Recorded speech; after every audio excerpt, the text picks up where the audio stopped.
O assunto é um pouquinho longo, então é melhor conversar logo, né?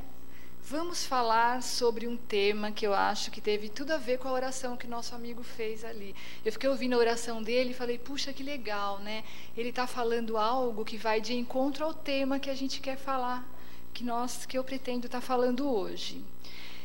De forma muito humilde, porque quem sou eu para falar sobre esta frase que Jesus falou, quando ele disse, eu e o Pai somos um. E para a gente entender, eu vi um ixi ali, né? Olha, mas é verdade, viu? É profundo demais isso, né? Mexe com todos nós. E aí, para a gente poder estar entendendo um pouquinho, não sei se entendendo seria a forma mais correta de falar, né? Para a gente estar se inteirando um pouquinho mais do que Jesus trouxe para nós com essa frase. Eu acho interessante a gente falar um pouquinho da doutrina espírita, porque ela vem ajudar a gente a entender melhor, ela vem aclarar os nossos pensamentos, né? Abrir o nosso coração e nos dar parâmetros para entender o que Jesus quis dizer quando ele falou exatamente essa frase. E para falar um pouquinho de doutrina espírita, eu acho que uma coisa, a base da doutrina, eu acho não, né? A base da doutrina, o que sustenta a doutrina espírita, é uma coisa que, se a gente for olhar do ponto de vista do mundo físico, é uma coisa que realmente sustenta, gente. Quando a gente quer colocar uma coisa em cima de algo, se você colocar sobre dois pés, fica firme? Não, cai, né? Ou para lá ou para cá. Mas se você colocar sobre um tripé, fica literalmente firme, né? Difícil cair se tiver um tripé bem acertadinho, não é verdade? Então, e a doutrina espírita é isso, ela está embasada num tripé. Ou seja, são 3 pilastras que sustentam a doutrina espírita. E acho que todo mundo já ouviu falar que essas 3 pilastras, esses 3 pilares, são a religião. O que mais, gente? Esqueci. Ciência e filosofia, filosofia e ciência, religião, são essas 3 coisas que sustentam a doutrina espírita. E é tão legal porque isso traz para a doutrina espírita uma credibilidade que não deixa a menor dúvida. E falando de cada uma dessas 3 coisas, uma por vez, só um pouquinho, para a gente entender. Então, muitos falam que a doutrina espírita é só uma filosofia, a doutrina espírita não é religião, porque religião tem tudo aquilo que a gente está acostumado a ver, né? Senta, ajoelha, levanta, canta, se batiza, casa, todos esses rituais, todos esses cultos, e a gente tem em mente que religião é isso. Mas o Kardec, ele explica para nós, num discurso que ele fez, e foi publicado na Revista Espírita de dezembro de 1868, onde ele fala que, no sentido mais filosófico da palavra religião, que significa religar, né? Ligar-se a Deus, a gente já sabe disso. Então, que se um grupo se reúne ali para fazer essa ligação com Deus, e está imbuído da benevolência, do amor ao próximo, com vistas a uma caridade pura, ele confirma, é religião, sim, sem sombra de dúvida. Mesmo a gente não usando de nenhum artifício, de nenhum ritual, de nenhum contexto exterior para chegar a Deus, apenas com a nossa prece, com o nosso fervor, com a nossa oração. Então, ele nos confirma que é religião, sim. Então, dirimida essa dúvida, vamos para a questão da ciência. Por quê? A humanidade hoje, nós, né, nessa humanidade, somos exatamente como São Tomé, não é verdade? Aquele que tem que ver e tocar para crer. A gente é isso. Então, para a gente é muito importante comprovar que 2 mais 2 são 4. Então, ciência para nós, às vezes, é tudo. Houve uma época que a humanidade pensou, não, ciência é tudo, é essencial e fora dela nada vale. Porque a ciência, qual que é o objetivo dela? É comprovar para nós os questionamentos acerca do mundo material. E quando a gente fala que a doutrina espírita, ela é ciência também, porque nós vamos nos perguntar assim, se a ciência estuda e comprova as coisas de âmbito material, o foco do espiritismo é a vida espiritual, a vida após a morte, né, a vida dos espíritos. Então, como comprovar cientificamente essas coisas? E aí o Kardec, através da codificação, ele nos lembra que, como esse foco da doutrina espírita é o mundo espiritual, né? Nós temos muita dificuldade, aliás, nós temos 100% de dificuldade, o ser humano, né, a criatura encarnada, de mensurar qualquer coisa fora do tempo e do espaço. Entendeu?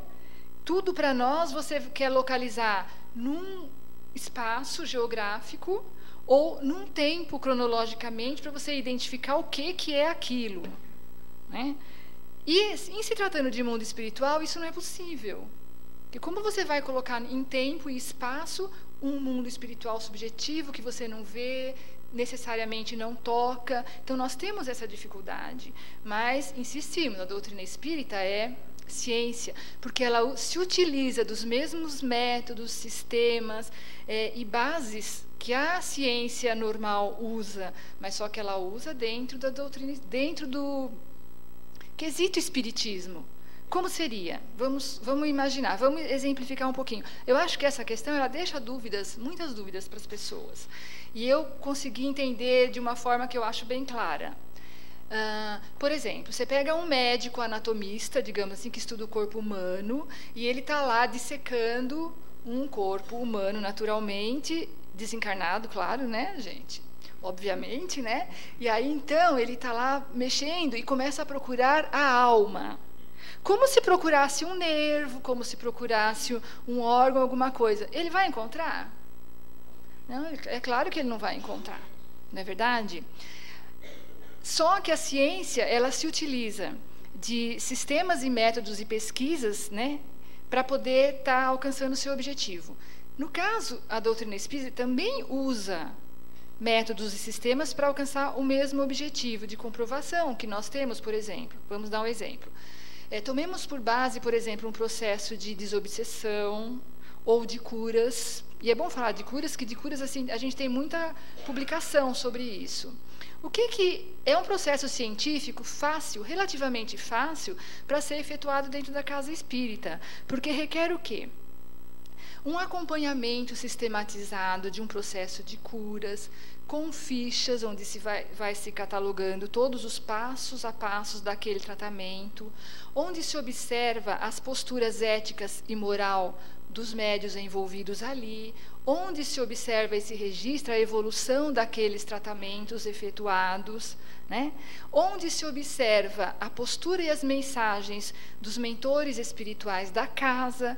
Então, este processo é um processo científico, metódico, sistematizado dentro da doutrina espírita para se provar cientificamente os fatos e acontecimentos espirituais. Deu para se entender por que ela é uma ciência? E aí, para a gente embasar mais isso ainda, eu quero lembrar um exemplo, né, quero dar um exemplo de, por exemplo, um cientista, Charles Richet, que tem livros, mais de um publicados, onde ele fez experimentos e comprovou cientificamente. Se a pessoa quiser pegar o livro e ler, vai ver todos os experimentos que ele fez para poder comprovar os resultados dos processos que ele estava investigando. Então, a doutrina espírita, ela é aberta, e a gente vai encontrar lá na Gênese uma citação, não lembro agora aonde, onde é exposto que a doutrina espírita é tão progressista que, se de repente ela descobre que um processo, que um sistema ou que uma novidade dentro de todo esse processo científico não está correto, não é verídico e tal, ela está aberta para mudar, atualizar e refazer. Ela é uma doutrina progressista da qual a gente não tem a menor dúvida dos seus resultados em pesquisa científica. E lembrando bem, né, a dificuldade de se manter um sistema de pesquisa, um processo de observação dentro da doutrina espírita. O Kardec ele fala para nós, como nós trabalhamos na doutrina com os espíritos, com o mundo, né, espiritual de desencarnados, digamos assim, eles não estão lá à nossa disposição para a qualquer momento estar nos servindo a fim de pesquisas e sistemas desse modo. Então, mas isso não inviabiliza a ciência dentro da doutrina espírita. Isso nos leva a pensar num detalhe muito importante, que mesmo dentro da ciência material, houve muitas épocas e muitos fatos na humanidade em que os cientistas, eles duvidaram e riram de fatos descobertos por cientistas acerca do mundo material. Riram, debocharam e acharam que aquilo era impossível. E aí catei um exemplo aqui que eu achei legal do para-raios, né? Quando Franklin falou para a humanidade lá numa assembleia que ele tinha descoberto e feito os testes lá sobre o para-raios, a comunidade científica riu da cara dele, né? Falou, que isso nem existe, não sei o que, não sei o que. E hoje, o que a gente sabe sobre isso? Olha só, então o Kardec nos fala que muito dentro da doutrina espírita, que não aceitam, que debocham, que acham que é impossível, a gente já tem fatos na nossa época que não aconteceu isso, que foi comprovado o contrário, e olha para frente quanto ainda vai se comprovar e aí toda a ciência material vai se curvar diante, né, dos ensinamentos espíritas. Né? Então, isso é para a gente falar do porquê o Espiritismo ele é essa ciência também. E a gente falou que era o quê? Religião, ciência e filosofia. A filosofia é aquela coisa, né? As pessoas não dão muita importância para a filosofia. A filosofia é secundário, filosofia é isso. Ainda bem que, ultimamente, esse pensamento está bem mais evoluído e as coisas estão muito mais legais para a gente pesquisar acerca da filosofia espírita, que é muito legal. E aí, o que a gente tem para dizer sobre filosofia espírita? A gente sempre começa dizendo que a filosofia significa amor ao conhecimento, que é uma palavra de origem grega. Philos significa amor e Sophia significa conhecimento, sabedoria. Amor ao conhecimento, que bárbaro, não? É fantástico isso. E que começou daí. Mas não, essa palavra filosofia no grego, ela já tem uma outra origem que vem de soteriologia, né? Que significa doutrina da salvação. Então, naquela época, na Grécia Antiga, um grupo de filósofos, né, se dando conta disso, da soteriologia, resolveu se aprofundar mais acerca dos porquês, dos como, né?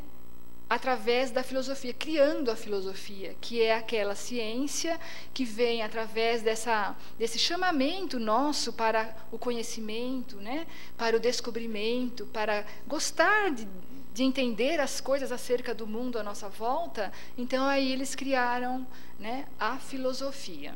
E o objetivo da filosofia é isso mesmo, é buscar os porquês, né, das coisas, porque os filósofos, os pensadores, né, eles olhavam o mundo à volta e se questionavam do porquê estamos aqui até hoje, né?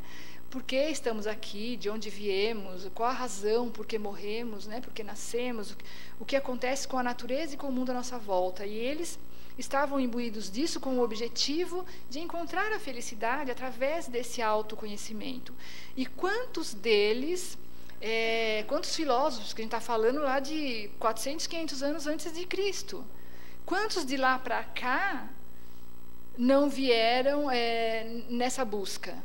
Não nos deixaram ensinamentos milhares que a gente pode estar pesquisando e buscando esse conhecimento para fortalecer as bases dessa doutrina espírita. Então, a filosofia, ela realmente faz parte desse tripé de forma muito forte. Hoje a gente tem cursos de filosofia espírita. Eu aconselho, desculpa, né, humildemente, todo mundo devia fazer, porque eu fiz e é uma coisa maravilhosa. Fortalece a nossa fé, sabe? Nos faz a gente fincar os pés no chão e confiar muito, muito, muito mais em Deus. E como eu falei, muitos, né, deixaram seus legados para a humanidade acerca da filosofia. Eu marquei até aqui uns nomes, porque eu não ia lembrar mesmo de cabeça, né? Então, olha só os que eu peguei, ó. Sócrates, todo mundo conhece, né? Mas lembrando que antes dele tiveram outros nomes importantes, tá bom? Platão, Epícoro, Aristóteles, Plutarco, Sêneca, Cícero, Santo Agostinho, já agora aqui, né, pertinho de nós, na Idade Média, e muitos outros. E aí a gente sabe que até Kardec, hoje, ele é reconhecido como um grande filósofo também. Então, e aí falando desses nomes na filosofia, que trouxeram tantos ensinamentos para nós, e acerca do Espiritismo, que é um mundo espiritual, basicamente, né, eu tenho uns trechinhos aqui que eu gostaria de ler sobre esses filósofos que a gente está falando. E o que eles pensavam, e o que eles nos deixaram acerca do que eles entendiam do mundo espiritual. Porque essa questão da gente saber que o mundo espiritual está aí, a gente não vê, mas está aí, não começou conosco agora aqui na codificação da doutrina. Olha o que o Aristóteles falava. Ele falava assim: o próprio Aristóteles nos diz que os seres invisíveis são tão reais como os visíveis e têm corpos sutis e etéreos.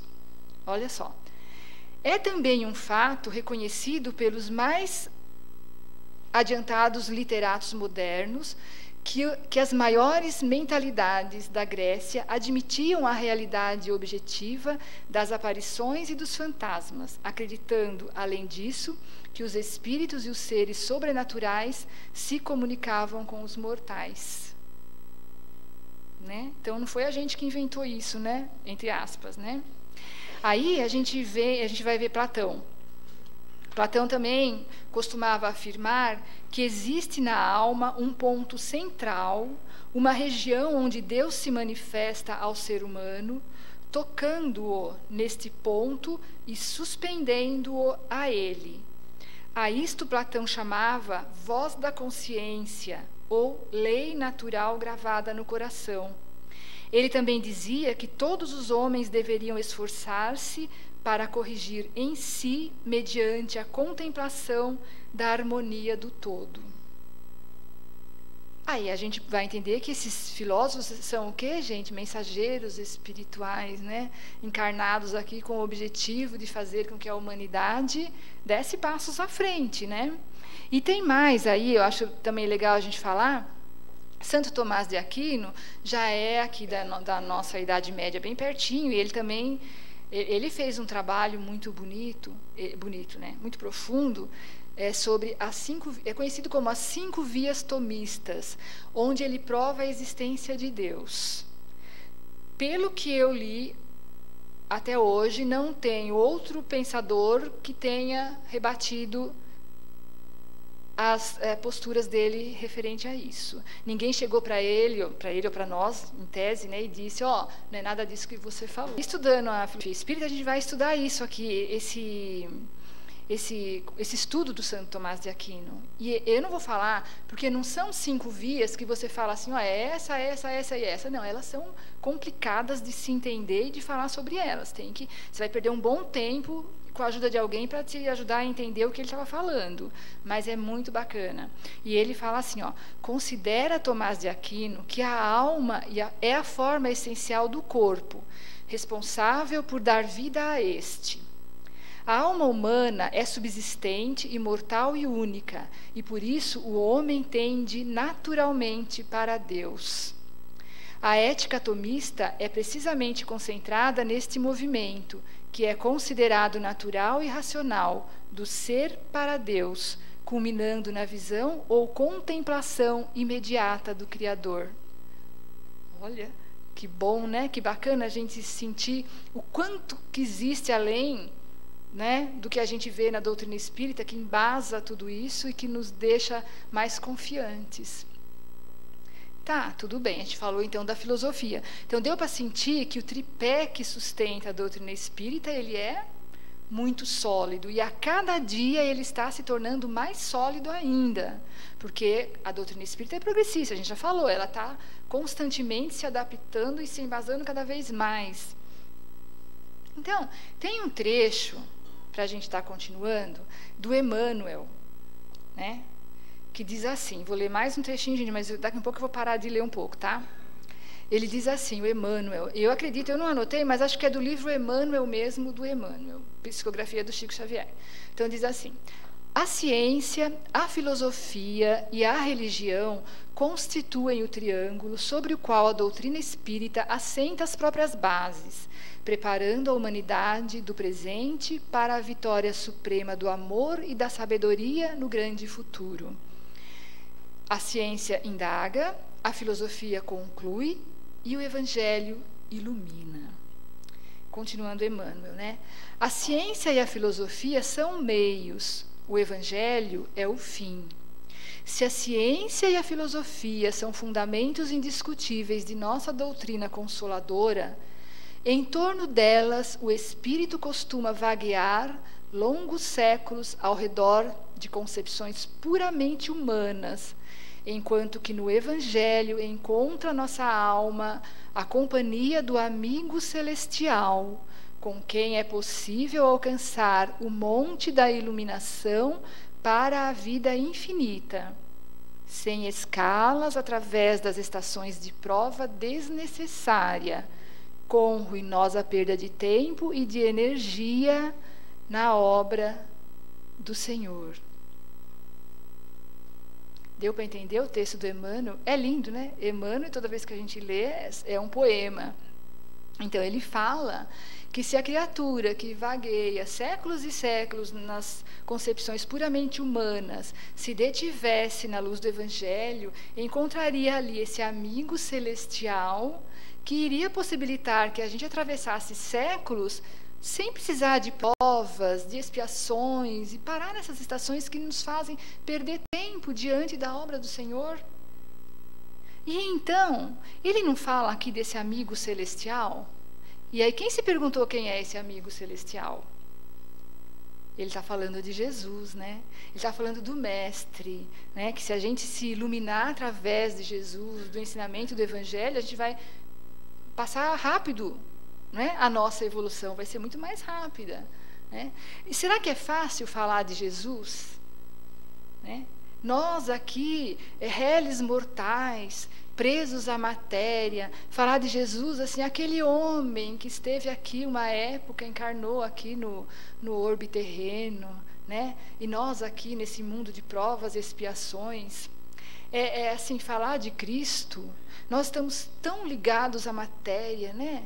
Puxa vida, e é engraçado como sempre eu penso nisso, no fato da gente estar aqui no terra, né? A gente é tão terra, né? E aí eu me lembrei de uma coisa engraçada. Eu me lembrei daquele senhor simples, humilde do interior, né? Que foi fazer uma viagem de avião pela primeira vez e estava lá a 10 mil metros de altura e começou a passar mal, né? Começou a se abanar. Aí a aeromoça chega para ele e fala assim: ai, senhor, o senhor não está se sentindo bem? Está com falta de ar? Ele responde para ela assim: não, moça, é que estou mesmo com farta de terra. E literalmente eu falo assim: mas é o retrato da gente. A gente tem falta de terra. Olha o nosso apego ao material. Eu falo, isso aí retrata bem mesmo o quanto nós somos ligados à matéria, né? Nós somos apegados à matéria. E por mais que a gente tenta, né? Não sou. É hora que eu desencarnar, não estou nem aí para o que ficar. A gente tem que ser sincero e honesto, né? Não estamos tanto assim, mas a gente chega lá. Então, aí para vamos espairecemos um pouco, né? Aí vamos voltar lá no Cristo. Vamos voltar lá em Jesus, o nosso Mestre. E aí falar dele como um homem apenas que encarnou aqui é muito pouco. Por quê? Emmanuel fala que Jesus é um espírito cósmico, né? Ele é responsável pelo nosso planeta. Ele é um co-criador, né? Junto a Deus, do nosso planeta azul, né? De nós, criaturas. E Emmanuel fala que ele pertence a uma comunidade de espíritos puros e eleitos pelo Senhor Supremo do Universo, em cujas mãos se conservam as rédeas diretoras da vida de todas as coletividades planetárias. Essa fala de Emmanuel explicando Jesus. Então, Jesus, esse espírito do qual é difícil a gente ter palavras para falar, fala-se que ele tem seu corpo é tão fluídico, né? Muitos arriscam dizer que no seu período de encarnado aqui entre nós, ele estava ligado ao o espírito, né, ao plano material por laços apenas imprescindíveis, que ele estava a maior parte do tempo conectado ao mundo espiritual, e que isso proporcionava a ele uma clarividência tão profunda, né? E um magnetismo através dos seus fluidos tão sutis que ele manipulava com a vontade que ele tinha imensa de fazer o bem. E a gente fala, nossa, é tão complicado isso? Não. Quando a gente vê a imagem de Jesus, quando a gente imagina Jesus, quando a gente procura pensar nele, quando a gente vê Jesus numa cena de um filme tão bem retratado, né, pelo cinema na atualidade, ou quando a gente lê a carta de Públio Lentulus, né, descrevendo Jesus, a gente fica, se a gente pensar profundamente, a gente vai falar assim, puxa vida, né? Pensando bem, ele realmente transparecia uma fluidez tão, parecia distante do mundo material, né? Uma serenidade, uma tranquilidade, que parecia que ele estava o tempo todo planando, uma tranquilidade. E ele, com essa fluidez toda, com esse magnetismo especial, a gente sabe que ele olhava as criaturas, e o que a gente vê, que a gente percebe? Ele via além. Cada criatura que se aproximava dele, ele olhava, ele via, ele percebia a alma, o sentimento, a necessidade daquela criatura. Ele não precisava falar muito. A criatura não precisava chegar perto dele e relatar, como a gente faz hoje com o médico, né? Olha, eu tenho isso. Não. Só de se aproximar. Tantos exemplos, né? É aquele do Nicodemos, né? Que é Nicodemos, né? Que fica na árvore querendo... Zaqueu, desculpa, eu estou confundindo com outra passagem. E Jesus de longe fala, né? Zaqueu, desce daí, vem aqui, né, eu vou cear na tua casa, não é isso? Então, olha que sensibilidade. Eu lembrei disso, mas tem tantas outras passagens de Jesus que ele via a alma, né? A pessoa lá no seu interior. Estava mais ligado ao plano espiritual do que ao material, uma tranquilidade, uma paz, um amor, uma despreocupação, né? Como a gente explicar Jesus em poucas palavras? Ele mesmo falou isso. Ele mesmo conseguiu dar um toque para nós. Qual? Eu e o Pai somos um. Né? E nessa fala dele, ele praticamente diz tudo sobre ele. Se a gente quiser entender. Né? Quando ele diz isso, ele demonstra para nós uma sintonia tão profunda com o Pai. Ele refletia nos seus sentimentos, né? O mesmo sentimento, o mesmo amor que Deus tem para com a humanidade, Jesus refletia em si. Nessa sintonia tão profunda, e ele fazia, na sua missão terrena, o que o Criador desejasse que ele fizesse. O que o Criador pedia que ele fizesse.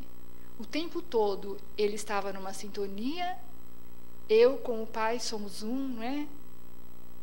Ele seguia tudo o que Deus, o que o Pai Criador determinou que ele, aqui entre nós, fizesse. Trouxesse todo o seu ensinamento de amor, demonstrasse para nós. Por isso não resta a menor dúvida da veracidade de tudo que Jesus nos ensinou. E ele, muitos dizem que Jesus é Deus, Jesus queria ser Deus, Jesus... Não, muito pelo contrário. Todas as suas falas mostram que ele dizia o quê? Eu vou para o Pai, por exemplo. Se ele quisesse ser Deus, ele não diria eu vou para o Pai, mas deixo-vos o Consolador. Lembra dessa citação? Ou, não me lembro de mais nenhuma outra, gente, mas tem, a que eu esqueci agora. Eu vou para o Pai, mas deixo-vos o Consolador. Eu e o Pai somos um, é o tema. Eu me esqueci de alguma outra. Depois eu me lembro e falo. Mas ele demonstrava... eu e meu Pai, né? Quantas vezes ele falava eu e meu Pai? Quando ele trouxe a oração, Pai Nosso que estás no céu. Então ele não se intitulava em nenhum momento o Pai em si. Ele se intitulava realmente um filho de Deus, como todos nós somos filhos de Deus. Quando ele percebeu a divindade em si, percebeu entre aspas, né? Digamos assim, quando quando ele percebeu é muito humano, né? É muito próprio de nós, mas é uma coisa que ele já, lógico, que ele já tinha em si Aí a gente vai conhecer aquela frase tão citada dele, porque ele percebe que a gente encontra esse poder, que a gente encontra essa divindade em nosso interior, quando ele disse: eu sou o caminho, a verdade e a vida. Esse eu voltando-se para dentro de nós. Esse eu é uma potencialidade crística que todos nós temos. Então, portanto, quando o mestre diz: eu sou o caminho, a verdade e a vida, ninguém vai ao Pai senão por mim, e nós observarmos que a potencialidade crística está em cada um de nós, este caminho, esta verdade e a vida, nós buscamos nos interiorizando também dentro de nós. Por isso que, na sequência disso, Jesus fala para nós da importância de encontrarmos o reino de Deus. Que o reino de Deus não está aqui, ali nem acolá, que o reino de Deus está dentro de nós. E Jesus exemplifica isso e traz para nós como sendo o objetivo maior a que a criatura humana deve buscar, e ele conta a parábola do comprador de pérolas. Conta essa parábola para nós, né? Que fala de um comprador de pérolas que vendeu tudo o que tinha para comprar uma pérola raríssima. A gente sabe que uma pérola raríssima, ela vale muito. Então, quem venderia tudo para comprar uma pérola tão rara? E aí é um paralelo, mostrando para nós a importância de nós em nossas vidas, de repente, nos desfazermos de tudo para buscar esse reino dentro de nós. Mas nós aprendemos dentro da nossa doutrina que esse desfazer de tudo para buscar esse reino dentro de nós não significa necessariamente, de repente, nos desfazermos de tudo à nossa volta, materialmente falando, para buscar esse reino, mas sim que nós possamos dar uma importância muito maior a essa questão de encontrar essa pérola tão preciosa, porque esse é o objetivo do Espírito. É esse o nosso encontro com a verdadeira felicidade, com a verdadeira realeza e importância do Criador em nós. Então Jesus, ele nos mostra esse eu em nós, nos mostra esse reino de Deus dentro de nós e nos conclama a buscarmos este caminho. Não só Jesus nos falou sobre isso, mas outras figuras importantes também nos falaram sobre isso. E a gente vai encontrar Santo Agostinho, que ele declarou, nós vamos encontrar no Evangelho e em muitas outras citações dele, que procurou Deus em todos os lugares, mas encontrou Deus dentro de si. E a biografia de Santo Agostinho, ela é muito interessante para a gente conhecer e descobrir esse caminho para se chegar a Deus também. Não só Santo Agostinho, são alguns exemplos. Teresa de Ávila, uma santa católica, também não se conformava, achava um absurdo as pessoas procurarem Deus fora de si, no céu, em outros lugares. Então, ela falava que Deus estava dentro de nós. Paulo de Tarso, também. O que ele nos deixou entre todos os ensinamentos que a gente conhece? Ele deixou uma fala muito bonita, entre tantas, né, que diz assim: o Senhor habita em vossos corações, vós sois o templo do Altíssimo, já nos mostrando que Deus está dentro de nós. Então, não só Jesus, mas quantos espíritos iluminados nos mostraram este caminho, né? Deixa eu respirar um pouquinho. Dentro desse pensamento, eu quero citar, peço licença para citar aqui, uma participação de Teresa de Ávila. Teresa de Ávila foi uma madre na época da século XVI, da Idade Média, de um convento, tem uma história muito bonita, e depois foi canonizada posteriormente, né? Então, toda vez que eu li sobre ela, eu me confundia, gente, eu falava Madre Teresa, mas é que eu erro, eu confundo com Madre Teresa de Calcutá, mas é Santa Teresa de Ávila, é que eu vou falar agora. Então, ela Eu achei engraçado, né? Não engraçado, achei curioso, porque ela fala de uma oração, foi isso que me chamou a atenção. Ela fala de uma oração e tem tudo a ver com o nosso estudo e o nosso pensamento espírita. Ela fala para nós da oração do recolhimento, né? E a pessoa fazendo essa oração do recolhimento, ela redunda depois na oração da quietude. E o que é essa oração do recolhimento? É aquele momento em que você se volta para dentro de si, que você deixa de lado todas as lembranças, pensamentos, preocupações, né? Você vai se ligar ao Criador, se ligar a Deus. Então você vai, tipo assim, deixar o seu ego se distanciar o máximo possível. Você vai firmar o seu pensamento nessa ligação com Deus, no silêncio total da sua mente, no silêncio total do seu cérebro, quando ele se afasta de todo esse mundo material que nos preocupa, a gente entra num processo de quietude. E aí, nesse momento da quietude, ela diz assim, né, que o ego, o eu, se afasta, não é mais. E aí, Deus é nesse momento, né? Quando o eu não é, Deus é. Deu para entender? Nos tempos de hoje, isso seria chamado de meditação, por exemplo. Alguém aqui que já fez escola de médiuns, educação mediúnica, consegue sentir alguma, hein, Marcos? Alguma semelhança? Tem tudo a ver, não é verdade? Então a gente fala assim na escola de médiuns, vamos nos concentrar, tem todo um processo de oração, numa sala maravilhosa, preparada, com orações, e nossos irmãos de outras religiões, né, costumam dizer, mas os espíritas, eles ficam manipulando, mexem com os espíritos. Nossa, uma sala de educação mediúnica é só amor, é só luz, é só uma ligação com Deus, né? Que coisa maravilhosa. Só que nós ainda não conseguimos fazer o 100% dessa ligação. Não é verdade? Porque o nosso ego, ele tem aquela coisa, daí eu vou te falar para vocês, eu não sou psicóloga nem nada, né? Não sou mesmo, até gostaria, mas tem uma coisa chamada idiosincrasias. Alguém que é psicólogo aqui já ouviu falar, já sabe falar sobre isso? Eu achei essa palavra muito interessante, por isso que eu falei, vou decorar e vou falar, né?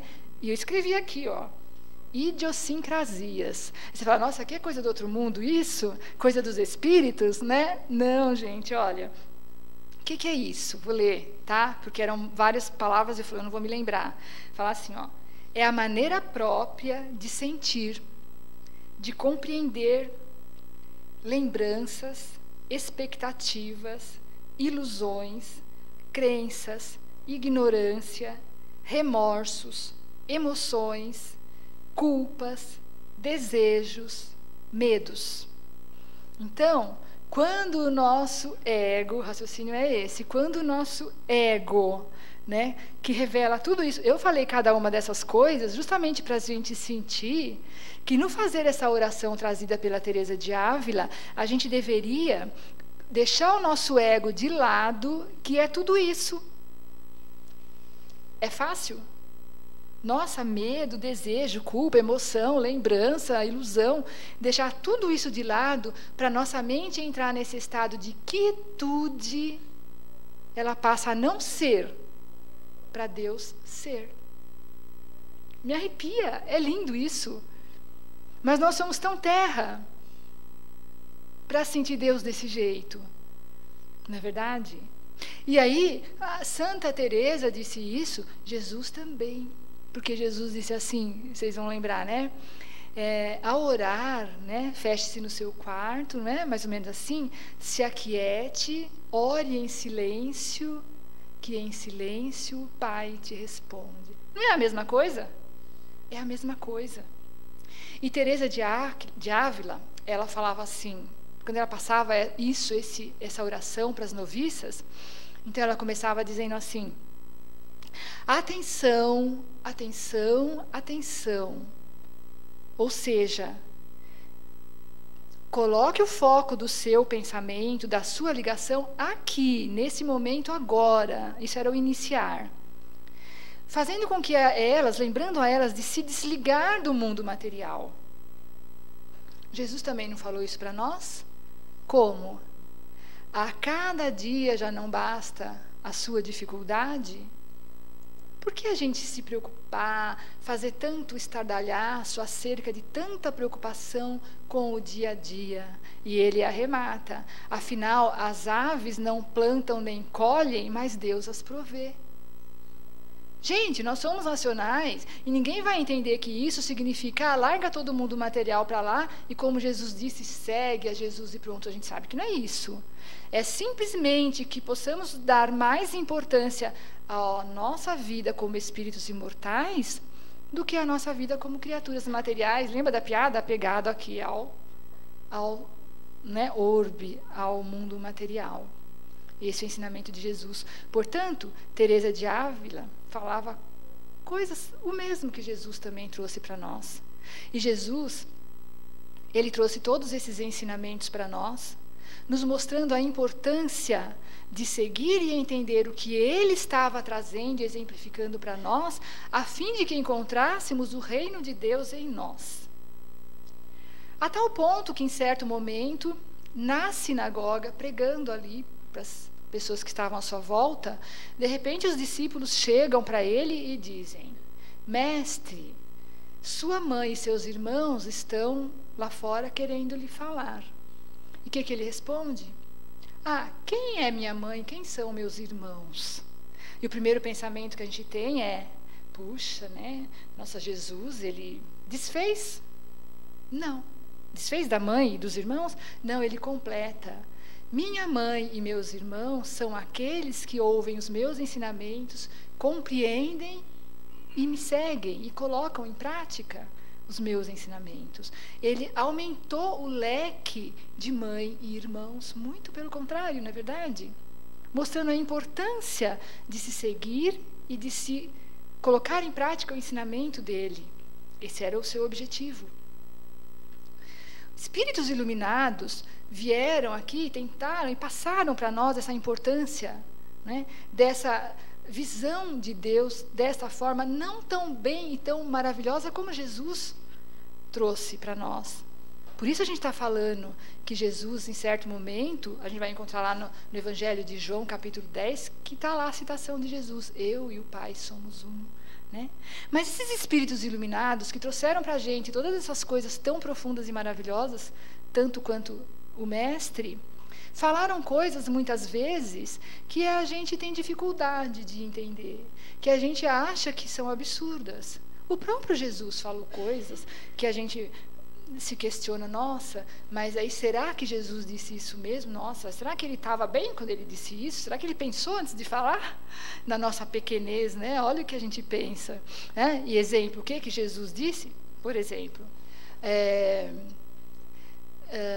abandonar pai e mãe. Que ensinamento, hein? Feio, né, Jesus, falar isso, né? Ou quando ele fala assim: não vim trazer, como que é? Vim trazer a espada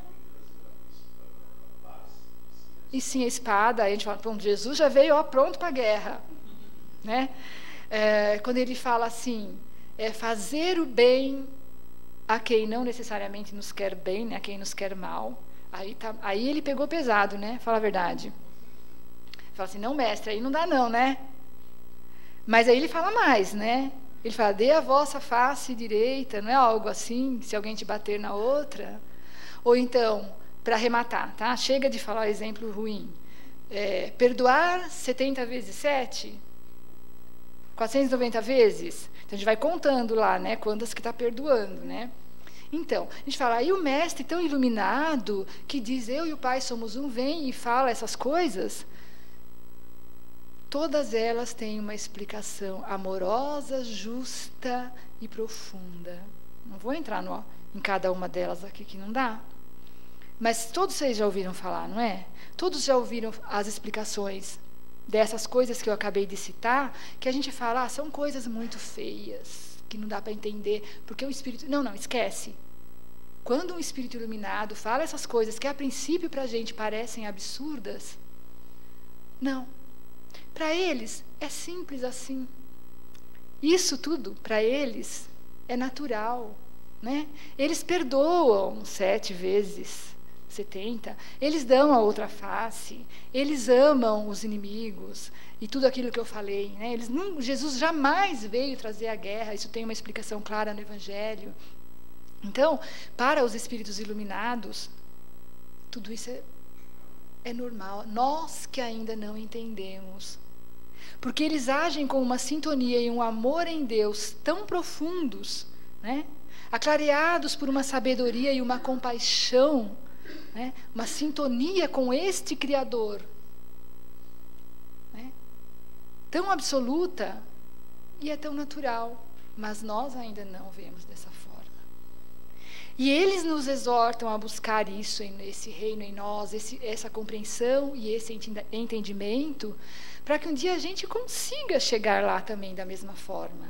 E ainda mais, porque Jesus, quando fala, não coloqueis a lâmpada sob o alqueire, que é para a gente, ao ter esses ensinamentos, ao conhecer essas verdades, né, ao nos autoconhecermos mais profundamente, que nós não deixemos isso só para nós, que nós levemos isto às outras pessoas. Assim como esses espíritos, quantos espíritos deram a vida para nos ensinar tudo isso, gente? Dá para imaginar? A gente pode começar pelos discípulos do Mestre. A gente pode passar Pedro, né? Por exemplo, Paulo. E aí, nossa, nem tem como falar vindo para cá. A gente falou, me ajuda a lembrar aí, gente. Nessas horas dá um branco, né? A gente não consegue lembrar das coisas. E todos os espíritos que já vieram depois, ai, gente, me ajuda a lembrar. Vai, chuta aí. Joana d'Arc, Madre Teresa também. Ah, que... E a gente sabe o que aconteceu, né? Então, a gente sabe, e por exemplo, se a gente chegar bem pertinho de nós aqui, Chico, né? Então,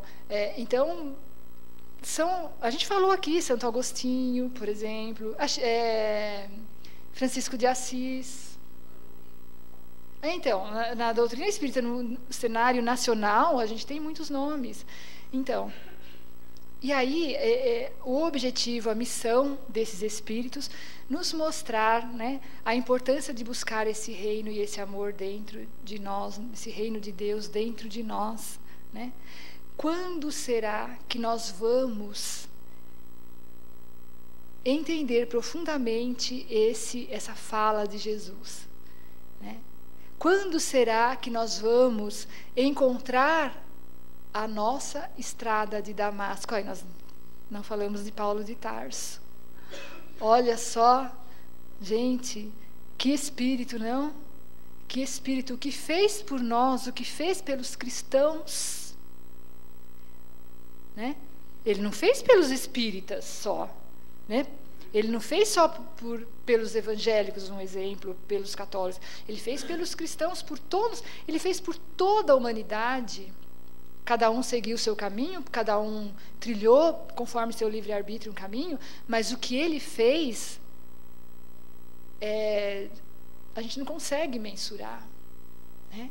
Quantas coisas maravilhosas, a gente citou aqui frases que ele disse, vós sois o templo do Altíssimo, olha que profundo. Quando será que nós vamos encontrar na nossa vida essa estrada de Damasco?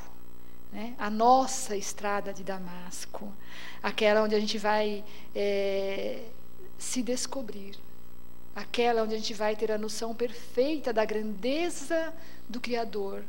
E quando a gente disse no começo, a nossa dificuldade de mensurar as coisas, né, fora do tempo e do espaço. Por que será? Porque Deus não se mede com esses parâmetros tão materiais, não é verdade? A gente tem que imbuir o nosso pensamento, o nosso conhecimento, a nossa alma, de conseguir ter uma ideia da grandeza do Criador, de que Ele é, como trouxe Kardec, a causa suprema de todas as coisas, né? A inteligência maior do universo. E para chegar a esse entendimento, nada melhor do que essa fala de Jesus. Quando será que nós vamos poder dizer: eu e o Pai somos um? Agora a gente consegue entender por que Jesus disse isso tão claramente e por que a gente pode, sem medo, sem sombra de dúvidas, insistir que Jesus e o Pai literalmente são um.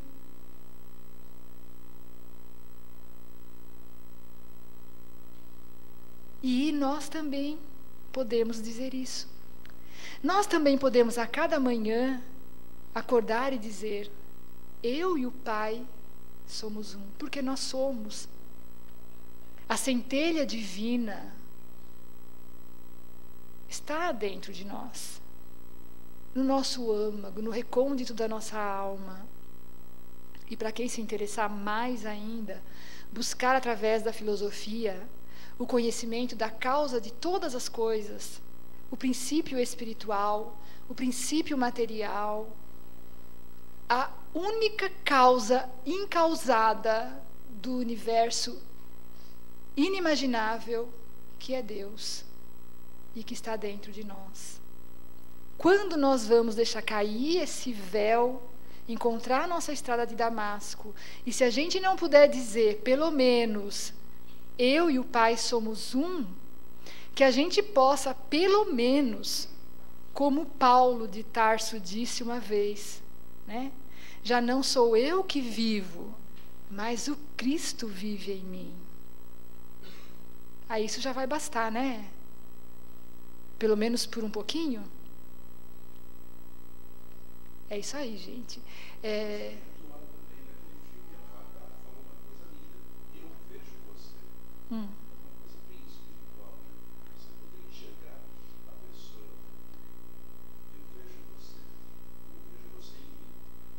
E como a gente falou de Cristo, era uma ligação com Deus tão grande que você olha o outro e você já vê. Sabe quando que a humanidade vai conseguir chegar nesse patamar de entendimento? Quando vivenciar amor. Por isso que o Espírito Iluminado, como a gente estava falando, disse todas aquelas coisas que a gente considera absurdas, mas não é. São os exemplos mais profundos. Só amor na sua concepção mais profunda, no sentido mais profundo, vai fazer a gente entender por que o Cristo disse: eu e o Pai somos um. Né? Legal, e a gente também vai poder falar isso, gente. Vamos torcer para isso acontecer logo, vamos batalhar, vamos dar o primeiro passo, né? Vamos nos lembrar todo dia de manhã disso. Vamos acordar e falar: ai meu Deus, eu e o Senhor, a gente é um só, Pai, né? Legal, como Jesus, né? Já não sou eu que vivo, mas Cristo vive em mim. E eu vou parar de falar e desejar a todos, né, uma boa noite, uma boa semana, cheia de luz, cheia de paz, cheia de amor, né? E que possam estar de volta aqui na próxima semana, que possam estar sempre aqui nessa casa de luz que completa 17 anos maravilhosos, e que seja abençoada e que todos sejam abençoados, tá? Obrigada e fiquem com Deus.